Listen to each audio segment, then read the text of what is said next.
Reg, kom ons gee 'n bietjie 'n update op die Jode, Iran-VSA oorlog.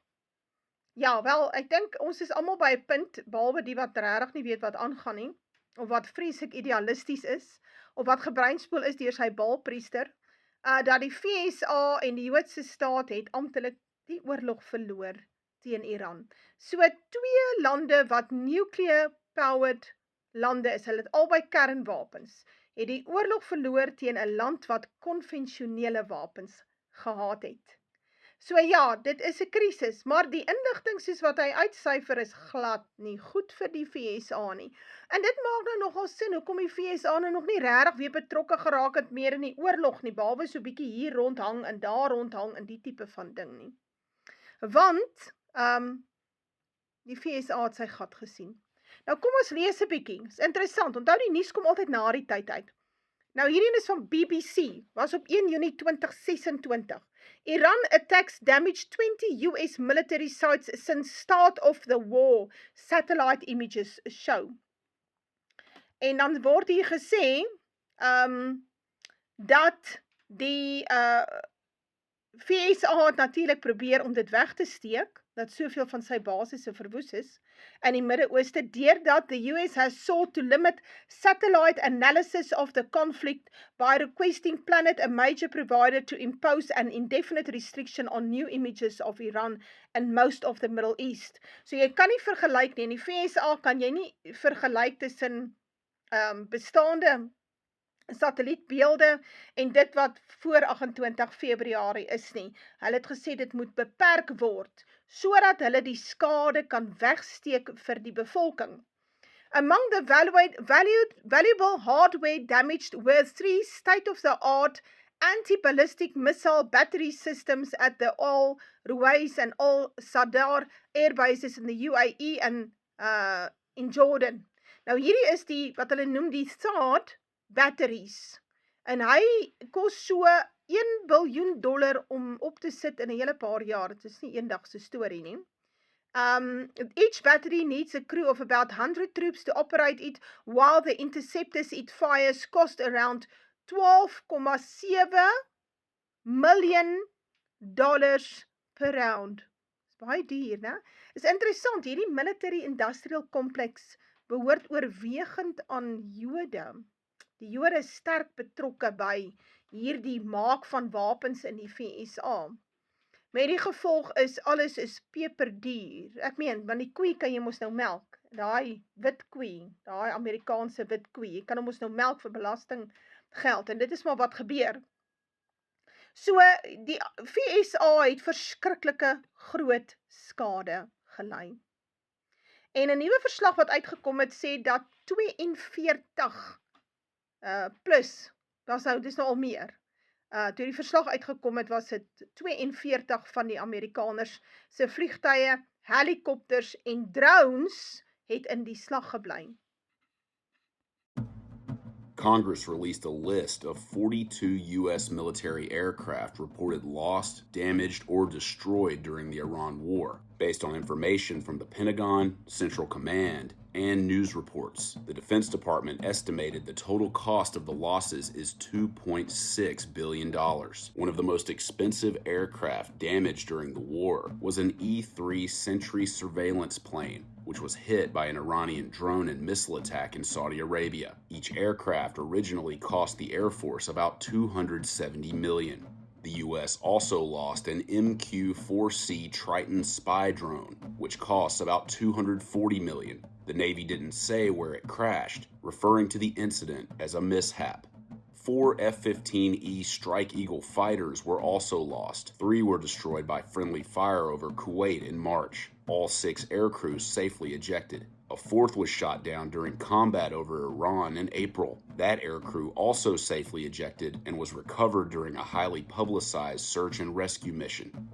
An A-10 Warthog was destroyed during the search and rescue mission for the downed F-15 crew, and during the same operation, Iranian small arms fire also damaged an HH-60W Jolly Green II combat search and rescue helicopter. Congress also reported damage to an F-35A Lightning II Joint Strike Fighter. The stealth fighter comes with a unit cost of about $82 million and appears to be the first F-35 ever damaged via enemy fire. 7 KC-135 Stratotanker refueling aircraft were also lost or damaged. One of these crashes resulted in the deaths of 6 American service members, and another aircraft was forced to make an emergency landing. 5 more KC-135s, each costing $40 million, were damaged at a Saudi airbase during an Iranian attack. 2 MC-130J Commando II Special Operations aircraft were intentionally destroyed on the ground in Iran because they got stuck during the search and rescue operation for a downed F-15 pilot. Each is worth about $114 million. And since the start of the war with Iran, the U.S. has also lost 24 MQ-9 Reaper drones. Just one of these comes with a price tag of about $30 million. In the report, Congress said it was unclear whether the Defense Department had provided it with an accounting of all the lost aircraft, information with a budgetary impact that may be essential to Congress's oversight role. For more coverage of the war with Iran, head to Business Insider. Nou ja, die skade is groot. En die Amerikaanse ekonomie is nie so fantasties soos wat dit was 20, 25, 30 jaar terug nie. Dit het baie geld gekos om daai basisse op te rig en biljoene om daai battery systems op te rig, daai thought systems. En ek praat nie eers van die vliegtuie wat hulle verloor het nie. Hulle het in die laaste 48 uur is daar nog 'n Apache helikopter afgeskiet oor die Persiese Golf. Ja. En hulle het toe 'n drone gestuur om die 2 ouetjies daar in die water te gaan optel. Hulle sê dis die eerste keer dat dit gebeur het dat hulle 'n drone stuur, want hulle was bang om nog 'n vliegtuig te stuur of nog 'n helikopter, want hy sou ook afgeskiet word. So, dit is baie duidelik dat die Iraneese vir ou Trump ore aangesit het. Sies tog. Die groot ding hier, en ek dink dit natuurlik, dit is 'n absolute besturing van vader af, is dat die VSA nie nou weer kan teruggaan en gaan basisse bou oral in die Midde-Ooste, reg rondom Iran nie. Want die Saudis wil hulle nie meer daar hê nie, en die Bahrainis en daai ouens is almal dikbek vir die VSA, want hulle het agtergekom die VSA toe nog nie vir hulle beskerm nie. Toe die moeilikheid kom, toe beskerm die VSA die Jode staat, né? En hierdie klomp golfstate, hulle is die Moabiete waarvan die Bybel praat. Hulle sien toe hulle gat. Sies tog. Sonder 'n speel. Maar nou ja, so met die gevolg is, hulle gaan hulle weer toelaat om basisse daar te bou nie. Want op die ouene van die dag, wanneer Iran terugslaan, gaan hy slaan daar waar die basisse is en reg rondom die basisse. So ja, nee, hulle gaan nie weer daai fout maak nie, sies tog. So die VSA kan nie terugkeer nie. So hy kan ook nie terugkeer vir 'n derde wêreldoorlog nie. So wanneer die Russe nou maar deurstorm deur Turkye, soos wat Siener voorspel het, gaan gebeur, en ons sien klaar die tekens daarvan. Die Jode het gesê, hulle volgende groot oorlog is teen Turkye. Turkye is die nuwe Iran. Ja, is baie mooi in lyn met profesie. Is interessant hoe die Jode hierdie profesie uitvoer, wat die Bybel van praat, wat sal lei tot 'n totale verwoesting van die Midde-Ooste en die Joodse staat. Mens kan dit sien, as jy nou net weet waarvoor om te kyk, né? Hoe dit ook al sê, so die VSA gaan nie so maklik kan terugkeer na die Midde-Ooste toe, om nou sy dinge daar te doen en sy mag daar uit te oefen, en die Jode staat te beskerm nie. It's not going to happen. So is eintlik 'n baie goeie ding dat dit gebeur het. As hulle nou wil veg, moet hulle veg van hulle vliegtuigskepe af. Of hulle moet probeer refuel in die lug, en dan gaan die Iraneese ook daai vliegtuie afskiet, want hulle het ten minste 1 of 2 van hulle afgeskiet in die laaste 2 maande. Die VSA het werklik waar Iran onderskat, maar nou ja, onthou jy kan niks, daar is niks so kragtig soos 'n profesie wat se tyd gekom het om in vervulling te gaan nie. En die Bybel sê, God se troon is in Elam, dit beteken sy troon is in Persie, en dit staan daar in Jeremia 49, ek het al oor 'n video gemaak, want hy sê, met Persie gaan hy die westerse magte laat val, en dit sluit die Joodse staat in. Dit is wat gaan gebeur, want ons sien nou die opkoms van die Gog en die Magog nasies wat die volgende 800 jaar sal regeer. Ek weet, is iets wat jou predikant jou nie vertel het en jou baalpriester nie, maar is iets waarvoor ons moet klaarmaak. Dit gaan eintlik baie min invloed hê op Suid-Afrika as jy verstaan van wat in jou Bybel aangaan, maar solank as jy glo die Jode is Israel, hy die Israel van die Bybel, sies tog gaan dit nie veel werd nie.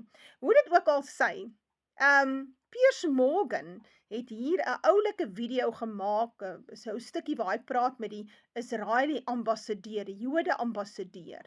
Toe sê hy vir my, ou maat, julle het die oorlog verloor. En hy lys die redes oor hoekom hulle die oorlog verloor het. So, dis nou al op mainstream media. So kom ons luister na ou Piers. Hy was baie links, lyk vir my hy het nou begin breins kry. This idea you've won the war, what war have you won? Because if the war was to affect regime change, that failed. If the war was to get the enriched uranium to stop them building a nuclear bomb, that has failed. If the war was, as it went on, to seize back control of the Strait of Hormuz, that hasn't happened.